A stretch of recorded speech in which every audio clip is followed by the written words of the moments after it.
আল্লাহর নবী সিজদার মধ্যে পড়ে কাঁদতে থাকবে, ইয়া রব হাবলি উম্মতি, আল্লাহ আমার উম্মত গুনাহগার, আমার উম্মত গুনাহগার, আমার উম্মত গুনাহ করে ফেলছে। আল্লাহ আমার উম্মতের কি হবে? আল্লাহ আমার উম্মতের হবে কি?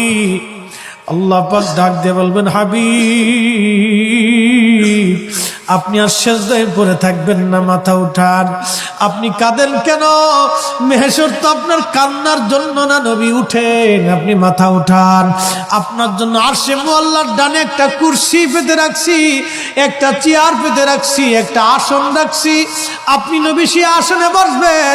আপনি মাথা উঠান, আপনি আমার হাবিব, আপনি আমার বন্ধু, আপনি আর কাঁদবেন না। হুজুর আপনি মাথা উঠান। আল্লাহর নবী তখন বলবে, ইয়া রব হাবলি উম্মতি, আল্লাহ আমার উম্মত গুনাহ করছে। আল্লাহ ডাক দিবে, হাবিব আপনি মাথা উঠান। আপনি সর্বপ্রথম হামদের পতাকা উড়াবেন, আপনি সুপারিশ